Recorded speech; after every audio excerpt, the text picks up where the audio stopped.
राजस्थान का चित्तौड़गढ़ दुर्ग वीरता, बलिदान और रोमांचक कथाओं के लिए प्रसिद्ध है। वहीं राजस्थान का कुंभलगढ़ दुर्ग अपनी अनूठे स्थापत्य कला और नैसर्गिक सुरक्षा कवच के लिए जाना जाता है, जो इतनी बुलंदी पर स्थित है कि नीचे से ऊपर देखने पर सिर पर रखी पगड़ी गिर जाती है। जी हाँ दोस्तों, आज हम राजस्थान के राजसमंद जिले में स्थित कुंभलगढ़ दुर्ग की यात्रा पर हैं, जो न केवल मेवाड़, न केवल राजस्थान, बल्कि संपूर्ण भारत के सर्वाधिक अभेद्य दुर्गों की श्रेणी में रखा जाता है, जिसे आज तक शत्रु द्वारा केवल एक ही बार जीता गया है। आज हम कुंभलगढ़ दुर्ग के इतिहास, उसकी ज्योग्राफी और उसकी स्थापत्य कला के बारे में बात करेंगे।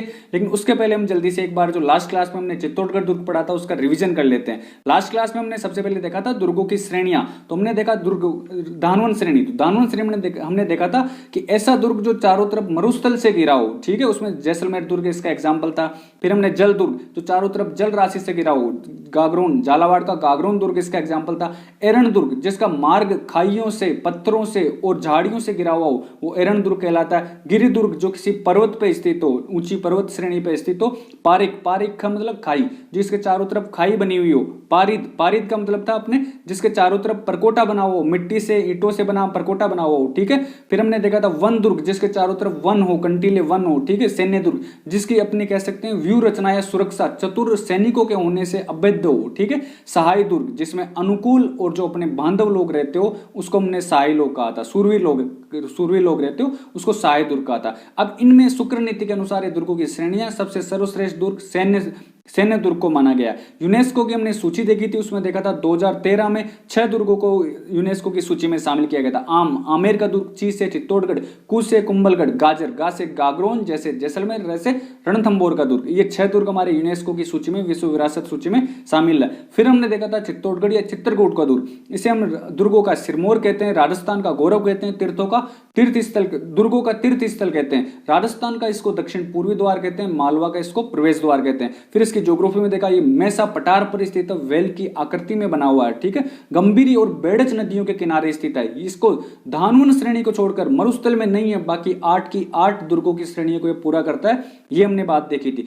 ये आवासीय दुर्ग, फिर देखा था हमने सबसे बड़ा लिविंग फोर्ट है राजस्थान का, ठीक है। और फिर उसके बाद में देखा था एकमात्र दुर्ग जहां खेती की जाती है। इसके इतिहास के बारे में बात करी थी हमने कि चित्रांगद मौर्य ने, मौर्य शासक ने इसका निर्माण करवाया था, जिसको हम चित्रांग के नाम से भी जानते हैं। 734 ईस्वी में देखा था कि बप्पा रावल ने राजा मान मौर्य को हराकर इस चित्तौड़ के दुर्ग को जीता था। और इतिहासकार दशरथ शर्मा के अनुसार जेतर सिंह इसके प्रथम विजेता थे। 1559 में जब उदयपुर की स्थापना हुई तब तक मेवाड़ की राजधानी अपना यही रहा था, चित्तौड़गढ़ दुर्ग रहा था। 3 प्रसिद्ध साखें, सर्वाधिक साखें चित्तौड़गढ़ दुर्ग के लिए 1303 में रतन सिंह इस समय शासक था, जो अपना अलाउद्दीन खिलजी ने इस पे अटैक किया था। और रतन सिंह के नेतृत्व में केसरिया होता है, पद्मिनी के नेतृत्व में जौहर होता है। 1534 में दूसरा शाखा होता है जिसमें विक्रमादित्य शासक था और अपने बहादुर शाह इस समय क्या करता है, अटैक करता है। बाघ सिंह के नेतृत्व में केसरिया होता है, कर्मावती के नेतृत्व में जौहर होता है। 1567-68 में यहाँ पे तीसरा शाखा होता है। 67 में अकबर ने अटैक किया था, 68 में शाखा किया गया था। उदय सिंह इस समय शासक था और अकबर ने इसमें अटैक किया था। जयमल और फत्ता के नेतृत्व में शाखा होता है, वो केसरिया होता है। और फूल कंवर के नेतृत्व में इस समय किया जाता है, जौहर किया जाता है। उसके बाद हमने इसकी स्थापत्य कला के बारे में देखा था, चित्तौड़ के बारे में, कि राणा मोकल ने यहाँ पे समिदेश्वर मंदिर जो तिरुभुवन नारायण मंदिर था उसका पुनर्निर्माण करवाया था। कुंभा को इसका आधुनिक निर्माता कहा जाता है क्योंकि इसके अधिकांश कार्य राणा कुंभा ने करवाए थे, ठीक है। यहाँ कुंभ स्वामी मंदिर बनवाया कुंभा ने। विजय स्तंभ या कीर्ति स्तंभ का निर्माण करवाया, जिसे हम कह सकते हैं कि साथी चीकू से याद किया था। सा से सारंगपुर विजय के उपलक्ष्य में, की से कीर्ति स्तंभ, ची से चित्तौड़ में और कू से राणा कुंभा ने बनवाया। यहाँ एक जैन कीर्ति स्तंभ भी है जो 7 मंजिला इमारत है, और जो विजय स्तंभ है वो 9 मंजिला इमारत है, ठीक है। जैन कीर्ति स्तंभ भगवान आदिनाथ को समर्पित है, जैन मंदिर है, ठीक है। कुंभा की पुत्री जो रमाबाई की शादी है वो भी यहाँ श्रृंगार चौरी मंदिर में की गई है, वो भी मूलतः शांतिनाथ जैन मंदिर है। फिर हमने देखा तो उदासी पुत्र था बनवीर, पृथ्वीराज का। बनवीर ने नवलखा भंडार और तुलजा भवानी का मंदिर बनवाया था। उसके बाद हमने बात की थी इसमें अन्य भी कुछ बातें। मीरा मंदिर के बारे में मैंने एक क्वेश्चन पूछा था कि मीरा जहां पे इस मंदिर में जो भगवान श्री कृष्ण की जिस मूर्ति की पूजा किया करती थी वो मूर्ति आज वर्तमान में कहां स्थित है? वो मूर्ति आज वर्तमान में आमेर के जगत शिरोमणि मंदिर में, जिसका निर्माण राजा मानसिंह की पत्नी कनकावती ने अपने पुत्र जगत सिंह की याद में करवाया था। तो आपने खूब लोगों ने इसका सही आंसर दिया, ठीक है, ऐसे पढ़ते रहो। फिर हमने उसके बाद देखा था सतवीस देवरी जैन मंदिर, ये भी यहाँ स्थित है। और 7 द्वार इस चित्तौड़गढ़ के दुर्ग में। कालिका मंदिर, एक सूर्य मंदिर भी यहाँ स्थित है, लाखोटा बारी भी यहाँ स्थित है। ठीक है, कुछ तालाब की बात करी थी, रत्नेश्वर तालाब, भीमलत तालाब, रानी पद्मिनी का महल स्थित है, गोरा बादल का महल स्थित है और यहाँ पे फतेह प्रकाश महल या फिर कह सकते हैं एक संग्रहालय भी बना हुआ है। इसके बारे में हमने बात करी। फिर आज हम बात करेंगे हमारे आज के दुर्ग है कुंभलगढ़ का दुर्ग। ठीक है, तो कुंभलगढ़ के दुर्ग के बारे में मैंने शुरू में आपको बताई। अबुल फजल, देखो कुंभलगढ़ का जो किला है इसमें सबसे ऊपर जो यहाँ पे बना हुआ है इसके बारे में बात करेंगे। इसको कहते हैं कटारगढ़, इसका सबसे ऊपरी भाग है, एक लघु दुर्ग बना हुआ कटारगढ़। तो इस कटारगढ़ की ऊंचाई इतनी ज्यादा है कि अबुल फजल ने इसको देखकर कहा कि इतनी बुलंदी पर बना हुआ, इतनी ऊंचाई पर बना हुआ कि अगर नीचे से ऊपर तक अगर कोई इसको देखता है तो सिर पर रखी पगड़ी भी गिर जाती है। तो ये कुंभलगढ़ के बारे में बात है, ध्यान रखना, ये सेंटेंस पूछा जा सकता है आपसे। ठीक है, फिर उसके बाद में अपन बात करेंगे इसके कुछ उपनाम के बारे में। तो कुंभलगढ़ दुर्ग के उपनाम में देखें, इसको कुंभलमेर का दुर्ग कहा जाता है। राणा कुंभा ने अपनी रानी कुंभलवती के नाम पर इस दुर्ग का इसका निर्माण करवाया था, इसलिए इसको कुंभलमेर का दुर्ग भी कहा जाता है। एक सबसे बड़ी चीज इसमें ध्यान रखना, ये मेवाड़ और मारवाड़ की सीमा का प्रहरी कहलाता है। ठीक है, एक तरफ ध्यान रखना मेवाड़ कहें तो अपना आज का उदयपुर संभाग, मारवाड़ कहें तो आज का जोधपुर संभाग, दोनों की सीमा पर स्थित होने के कारण इसको मेवाड़ और मारवाड़ का सीमा प्रहरी, सीमा की रक्षा करने वाला दुर्ग कहा जाता है। ध्यान रखना है, बहुत जरूरी चीज है। और फिर हम बात करें मत्स्येंद्र दुर्ग भी इसको कहा जाता है, गढ़ भी कहा जाता है, जो इसका कह सकते हैं कि राणा कुंभा ने इसका निर्माण करवाया था। एक जो मत्स्येंद्र दुर्ग था उसके अवशेषों पे, उसके खंडरों पे निर्माण करवाया था, उसके बारे में भी बात करेंगे, इसलिए इसको मत्स्येंद्र गढ़ भी कहा जाता है। ये भी आपको ध्यान रखना। कुंभलगढ़ किला है, इसके बारे में अबुल फजल की ये लाइन ध्यान रखनी है, इसको कुंभलमेर दुर्ग कहा जाता है। और फिर मेवाड़ मारवाड़ का सीमा प्रहरी कहा जाता है और मत्स्येंद्र दुर्ग भी इसका उपनाम है। ये चीजें इसके बारे में थोड़ा बेसिक हमने बात करी। उसके बाद में अपन आगे चलें, इसकी ज्योग्राफी के बारे में बात करें, कहां स्थित है। हमने एक चीज बात करी कि मेवाड़ मारवाड़ की सीमा पर स्थित है और राजसमंद जिले में स्थित है। गांव आप ध्यान रखो तो रख लेना, इतना कोई जरूरी नहीं है। सादड़ी गांव में स्थित है, बड़ी चीज ध्यान रखना, राजसमंद जिले में स्थित है, मेवाड़ मारवाड़ की सीमा पर स्थित है। ठीक है, ये एक पहाड़ी पर स्थित है, ऊंची पहाड़ी पर, इसलिए गिरी दुर्ग और अरावली की पहाड़ियों पर स्थित है। देखे तो 13 पहाड़ियां 13 चोटियों के बीच में स्थित है, जरगा, हेमकूट, नीलवंत, ऐसी कुछ पहाड़ियां जिनके बीच में स्थित है। ठीक है, कुंभलगढ़ दुर्ग। और इसके बारे में इसकी विशेषताओं में हमने बात करी। बड़ी चीज कि अत्यधिक ऊंचाई पर बना हुआ, जिसमें सीधी चढ़ाई है, इसलिए दुश्मन का इसको जीत पाना बहुत मुश्किल हो जाता है। ठीक है, ये इसकी ज्योग्राफिकल विशेषताओं के बारे में बात करी, जो कुछ ज्यादा टफ नहीं है, हमें ऐसे ही पता है। ठीक है, उसके बाद में देखें इसके इतिहास के बारे में। इसके इतिहास के बारे में देखें, नाम इसका कुंभलगढ़, तो उससे अपना पता चलता है कि इसका निर्माण करवाया महाराणा कुंभा ने, इसका निर्माण करवाया था। ठीक है, एक अपने श्यामलदास कविराज की उपाधि जिनको मिली हुई है। श्यामलदास ने किताब लिखी वीर विनोद, तो वीर विनोद में उन्होंने लिखा कि मेवाड़ के जो 84 दुर्ग बने हुए हैं, 84 दुर्ग में से कह सकते हैं कि 32 दुर्गों का निर्माण इन्होंने कहा कि महाराणा कुंभा ने करवाया, और महाराणा कुंभा ने इनका निर्माण करवाया, इसलिए इनको मेवाड़ की स्थापत्य कला का जनक कहा जाता है। इसलिए एक जो कह सकते हैं कुंभलगढ़ दुर्ग का भी एक निर्माण इन्होंने महाराणा कुंभा ने करवाया, तो एक बड़ी चीज है, ध्यान रखना। ठीक है, फिर उसके बाद में बात करें इसके इतिहास के बारे में, कहां बनाया था, तो हमने अभी बात करी थी मौर्य शासक संप्रति सम्राट अशोक का पुत्र था, उसने एक मच्छेंद्रगढ़ दुर्ग का यहाँ निर्माण करवा रखा था। तो केवल अवशेष ही बचे थे, खंडर ही यहाँ पे शेष बचे थे, तो उन खंडरों पे राणा कुंभा ने इसका निर्माण करवाया 1448 से 1458 के बीच में। ये ध्यान रख लेना। राणा कुंभा के बारे में देखते हैं अपन, आवड़ बावड़ की संधि 1453, इतिहास में जब विस्तार से पढ़ते हैं 1437 में जब सारंगपुर का युद्ध जीता था, तो उसके आसपास का टाइम पीरियड इतना याद नहीं करना, आपको ऐसे याद रह जाएगा 1448 के आसपास का टाइम है जब आप इतिहास पढ़ोगे तो ढंग से। ठीक है, ऐसा कोई जरूरी नहीं है 1448, 49, 50, 51 ऐसे ऑप्शन में मिलेंगे, दूर दूर तक ऑप्शन में मिलते हैं, तो आप उसको सही कर लोगे। ठीक है, उसके बाद देखें इसका वास्तुकार कौन था, राणा कुंभा। राणा कुंभा के दरबार का एक प्रमुख शिल्पी था मंडन, तो मंडन इसका वास्तुकार था। मंडन के भाई बात करें अपन नाथा, और मंडन का बेटा गोविंद, ये भी कुछ वास्तुकार ही थे। तो मंडन के बारे में कहा जाता है, अपन इसके इतिहास में, उसके इतिहास में ढंग से पढ़ते हैं कि इन्होंने खूब सारी किताबें लिखी है वास्तुशास्त्र पे। ये राजप्रसाद लिखी इन्होंने, ये कोदंड मंडन लिखी इन्होंने, ठीक है, ये रूप मंडन लिखी, तो खूब सारी किताबें लिखी इन्होंने, देवमूर्ति प्रकरण जैसी खूब सारी इनकी किताबों के बारे में अपन पढ़ते हैं। ठीक है, तो ये अपने बात करी मंडन के बारे में। ध्यान रखना, मंडन ने मांड दिया कुंभलगढ़, ऐसे याद कर सकते हो आप, मंडन ने कुंभलगढ़ मांड दिया। ठीक है, फिर अपन उसके बारे में बात करें, एक बड़ी चीज कि इस दुर्ग का निर्माण करवाया राणा कुंभा ने। और फिर राणा कुंभा से रिलेटेड एक बड़ी चीज, राणा कुंभा जब अपने जो कह सकते हैं वृद्धावस्था में थे, तो एक बार पूजा कर रहे थे यहाँ पे, तो पूजा करते टाइम राणा कुंभा का पुत्र था उदा, तो उदा ने कह सकते उदा ने राणा कुंभा की यहाँ पे हत्या कर दी थी, इसलिए उदा को कहा जाता मेवाड़ का पितृहंता। पितृहंता मतलब जो पिताजी की हत्या करने वाला है। ठीक है, तो उदा ने राणा कुंभा की हत्या करी थी। एक बड़ी चीज ध्यान रखना, मामादेव कुंड, यहाँ पे कुंभलगढ़ में एक मामादेव कुंड बना हुआ है, तो उस मामादेव कुंड के पास में राणा कुंभा की उसने हत्या करी थी। फिर उसके बाद में कहते हैं कि उदा थोड़े दिन वही राजपाट के लिए उसने हत्या करी, तो थोड़े दिन तो यहाँ शासन करता है, साल 2-3 साल, फिर उसके बाद में यहाँ के जो मेवाड़ के सरदार थे उन्होंने उदा को यहाँ से भगा दिया। उदा यहाँ से भाग कर जाता है और मालवा के सुल्तान के पास शरण लेता है। फिर एक बार कहा जाता है कि थोड़ा एक बार वो बाहर निकलता है और एक बार जो बिजली गिरती है, बिजली गिरने से उदा की भी वहीं क्या हो जाती है, मृत्यु हो जाती है। तो ये उसके बारे में दो बातें करी, अपन ने ध्यान रखना, ठीक है। राणा कुंभा की हत्या उनकी पुत्र उदा ने करी थी, मेवाड़ का पितरंता कहलाता है। और ध्यान रखना, मारवाड़ का पितरंता कहते हैं अपन मालदेव को, जिसने अपने पिता गंगा की हत्या करी थी, ठीक है। तो वो मारवाड़ का पितरंता था, पहला पितरंता था। दूसरा पितरंता अपना भक्त सिंह आता, जिसने अजीत सिंह की हत्या करी थी मारवाड़ में, वो अपन मारवाड़ के इतिहास में बात करते हैं, ठीक है। राणा कुंभा के बाद में इसमें देखते हैं कि राणा कुंभा के एक पुत्र रायमल इसके अगले शासक बनते हैं मेवाड़ के। तो रायमल से जुड़ी हुई कोई जरूरी चीज नहीं है यहाँ पे, कुंभलगढ़ से जुड़ी हुई। रायमल के 3 पुत्र हुए, फिर पृथ्वीराज, जयमल और राणा सांगा। तो जयमल से जुड़ी हुई कोई बात नहीं है, पृथ्वीराज से जुड़ी हुई एक बात है, उनकी छतरी बनी हुई है 12 खंभों की, उसके बारे में भी बात करेंगे अपन। और फिर राणा सांगा से जुड़ी हुई कोई जरूरी बात नहीं है, कुंभलगढ़ से जुड़ी हुई, ठीक है।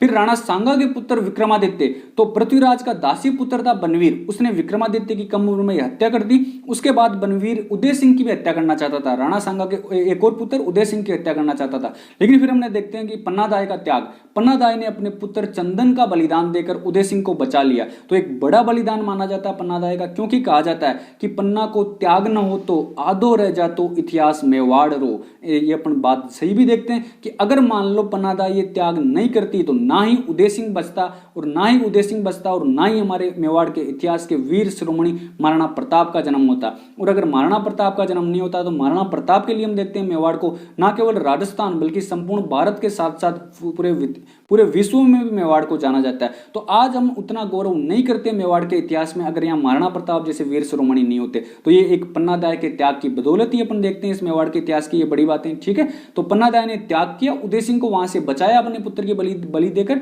और फिर पन्नादाय आ जाती है कुंभलगढ़ दुर्ग में आती है, जिसको हम पढ़ रहे हैं, ठीक है। तो कुंभलगढ़ दुर्ग का किलेदार था आशा देवपुरा। तो आशा देवपुरा इन्हें शरण देता है, फिर पन्नादाय यहाँ उनका पालन पोषण करती है। और फिर पालन पोषण करने के बाद हम देखते हैं बड़ी चीज की यहाँ पे उदय सिंह का क्या होता है, राज तिलक होता है। इसके बाद एक बहुत बड़ी जरूरी चीज, कुंभलगढ़ दुर्ग में सबसे ऊपर बना हुआ कटारगढ़ में बना हुआ बादल महल। तो बादल महल के भी 2 पार्ट थे, एक जनाना महल और एक मर्दाना कक्ष। तो जो जनाना महल था, जनाना महल के भी 2 पार्ट थे, श्रृंगार कक्ष और एक था जूनी कचहरी। उस जूनी कचहरी में जो राणा उदय सिंह थे, महाराणा उदय सिंह, तो महाराणा उदय सिंह के हम देखते हैं वीर शिरोमणि महाराणा प्रताप का जन्म होता है। वही महाराणा प्रताप जिनके बारे में कहा जाता है मायड़ थारो वो पूत कटे वो मेवाड़ी सिरमौर कटे वो चेतक रो असवार कटे वो महाराणा प्रताप कटे। तो वो महाराणा प्रताप जिनके बारे में कहा जाता है कि उनका नाम सुनकर अकबर सोता हुआ भी ये देखकर, ये सपने में देखकर उठ बैठ जाता, कहीं सिराने पे सांप तो नहीं आ गया है। तो इनके बारे में यही बड़ी बातें कही जाती है कि मायड़ एड़ा पूत जन जेड़ो राणा प्रताप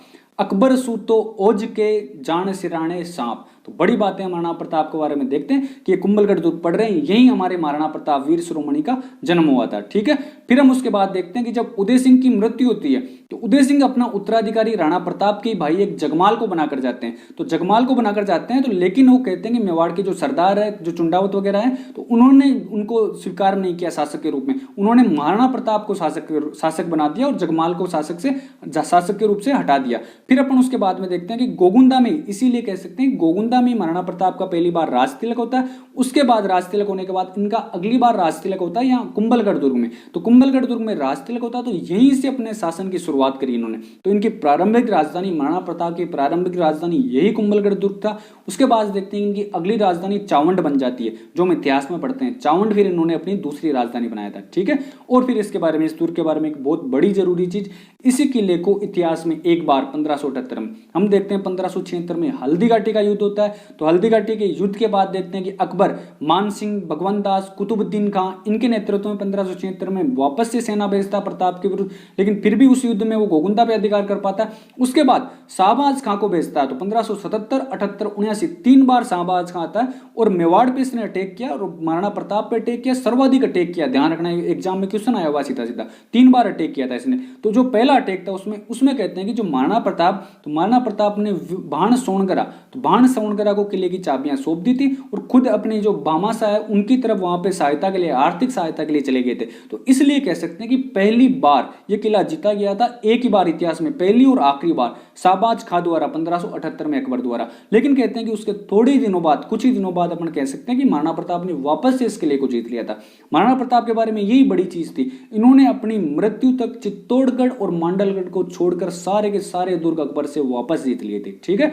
और इनके बारे में ये बड़ी चीज देखते हैं कि 1582 में इनके दिवेर के युद्ध में इनका जीतने का क्रम शुरू होता है। 1584 में अकबर ने अपना आखिरी अभियान, महाराणा प्रताप 1597 तक जीवित रहते हैं, लेकिन अकबर ने इनके खिलाफ आखिरी अभियान भेजा 1584 में जगन्नाथ कछुआ, जयपुर के जगन्नाथ कछुआ के नेतृत्व में। कुल मिला के कह सकते हैं कि अकबर इनके खिलाफ हार मान चुका था। तो ये थे हमारे महाराणा प्रताप। एक बार ये किला जीता गया शाहबाज का द्वारा 1578 में, लेकिन उसके बाद ये किला वापस जीत लिया गया था। तो ये उसके बारे में पढ़ने का थोड़ा बहुत इसके इतिहास के बारे में, और फिर इसके इतिहास के बारे में, इसकी सुरक्षा के बारे में देखते हैं। इतना सुरक्षित दुर्ग था ये कि कुंभलगढ़ के किले को मेवाड़ के शासकों की संकटकालीन राजधानी कहा जाता है। ध्यान रखना बहुत जरूरी चीज है। अपने जो मारवाड़ के जो राठौड़ है, मारवाड़ के राठौड़ों की अपन शरण स्थली कहते हैं सिवाना के दुर्ग को, ठीक है। बाड़मेर में जो सिवाना का दुर्ग है उसको कहते हैं, उसके बारे में पढ़ेंगे अपन।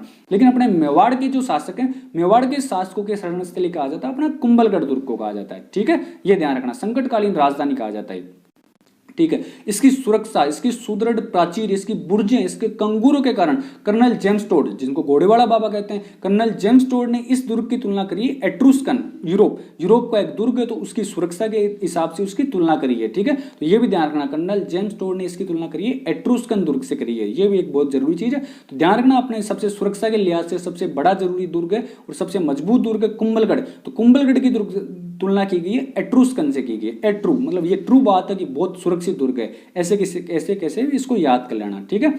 और ये अपने इसके इतिहास के बारे में बात करी।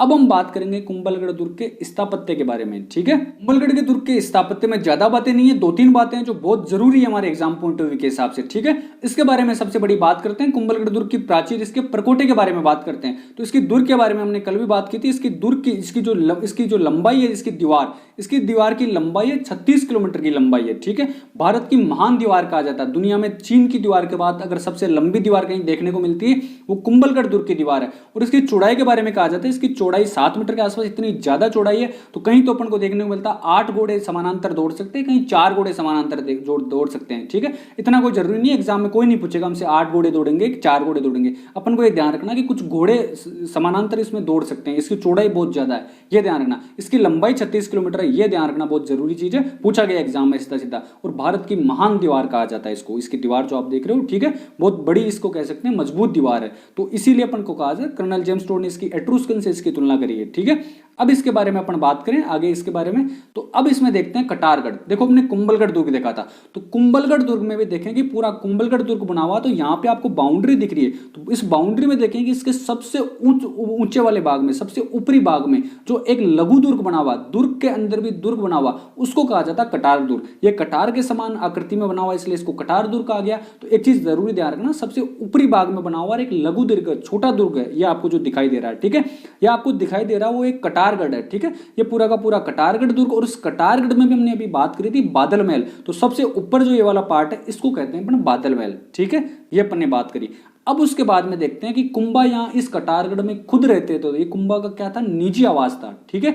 एक जरूरी चीज, इस कटारगढ़ को कहा जाता मेवाड़ की आंख, ठीक है। ये इतनी ऊंचाई पे स्थित है कि यहां से अपन कह सकते हैं पूरे मेवाड़ पे नजर रखी जा सकती है। लेकिन नहीं, इसको एक तरीके से भी मेवाड़ की आंख कह सकते हैं कि ये कुंभा की क्या थी, राजधानी थी। तो कुंभा की राजधानी थी, तो राजधानी से कह सकते हैं कि पूरे मेवाड़ पे नजर रखी जाती है। तो कटारगढ़ था, तो कुंभा खुद ही आ रहे थे, तो पूरे मेवाड़ पे अगर नजर कहीं से रखी जा रही थी तो वो कटारगढ़ से रखी जा रही थी, इसलिए इसको कहा जाता मेवाड़ की आंख भी कहा जाता है। ध्यान रखना, बहुत जरूरी चीज है। और फिर हम देखते हैं कुंभा की एक और रानी, झाली रानी का मालिया का मतलब जो सबसे ऊपर वाला कमरा होता है उसको अपन बोलते थे मालिया, ठीक है। तो झाली रानी का मालिया। और अपन ने बात करी बादल महल, ये सब भी यहाँ बने हुए, ठीक है। ध्यान रखना, बहुत जरूरी चीज है। कुंभलगढ़ में सबसे ऊपर बना हुआ कटारगढ़, कुंभा का निजी आवास है, मेवाड़ की आंख कहा जाता है। झाली रानी का मालिया और बादल महल ये भी यहाँ पे बने हुए हैं, ठीक है।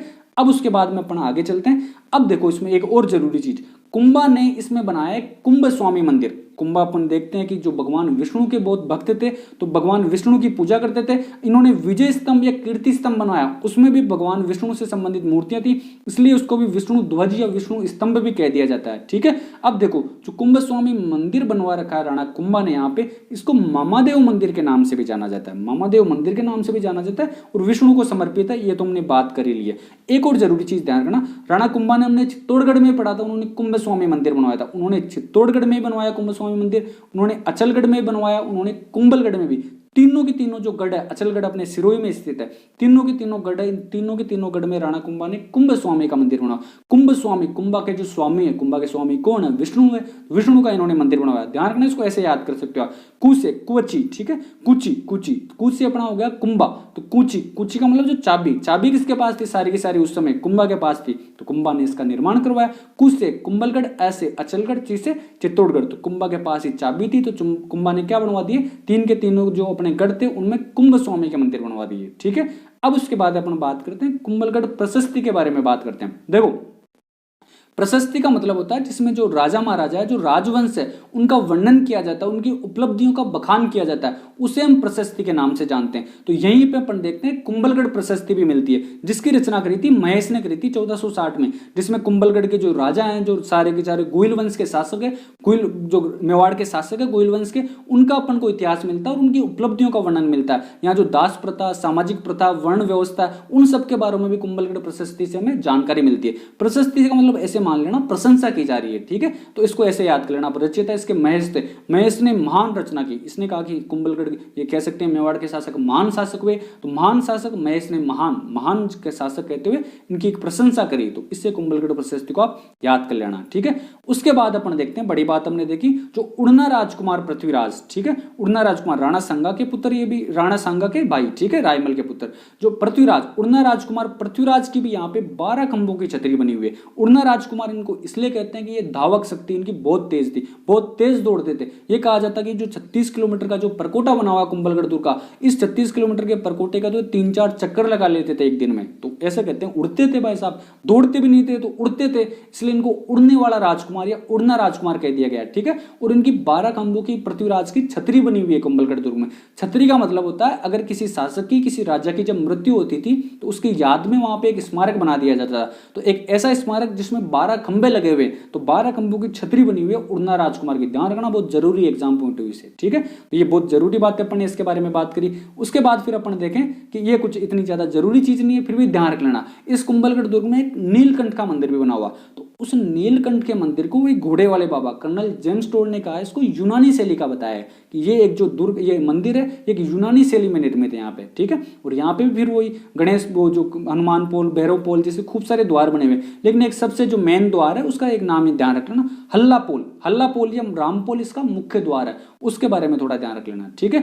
अब फिर ये अपनी जो कुंभलगढ़ दुर्ग था हमारे, कुंभलगढ़ दुर्ग के बारे में अपने बात करी, इसकी स्थापत्य कला के बारे में, तो बहुत जरूरी है इसकी स्थापत्य कला, ध्यान रखना। 36 किलोमीटर की इसकी दीवार है, जिसको कहा जाता है भारत की महान दीवार। 4 घोड़े एक साथ समानांतर इसमें दौड़ सकते हैं। फिर हमने कटारगढ़ के बारे में बात करी, कुंभलगढ़ के किले के सबसे ऊपरी भाग में बना हुआ दुर्ग है। कुंभा खुद रहते थे, मेवाड़ की आंख कहलाता था, जाली रानी राम मालिया और बादल महलियां बने हुए, ठीक है। कुंभा ने कुंभ स्वामी मंदिर बनवाया, जो मामादेव मंदिर के नाम से भी जाना जाता है। इस दुर्ग में विष्णु को समर्पित है, 3 जगह बनाए। कुवची, कुंभा के पास कुची थी, चाबी थी, कु से कुंभलगढ़, ऐसे अचलगढ़, जैसे ची से अपना चित्तौड़गढ़ हो जाएगा। कुंभलगढ़ प्रशस्ति भी 1460 में यहाँ पे लिखी गई है। रचयिता थे इसके महेश, महान शासकों का उसने वर्णन किया है, ठीक है। उड़ना राजकुमार पृथ्वीराज, उनकी 12 खंभों की यहाँ बनी हुई है छतरी। जो नीलकंठ मंदिर है, तो नीलकंठ मंदिर के बारे में देखा, कर्नल जेम्स टोड ने उसे कहा कि ये यूनानी शैली में निर्मित है। यहाँ के द्वार हल्ला पोल या राम पोल, ये भी यहाँ पे बना हुआ। एक फिर बड़ी जरूरी चीज है जो अपन ने शुरुआत में करी थी कि कविराज श्यामलदास, श्यामलदास जी ने कविराज की उपाधि मिली हुई है,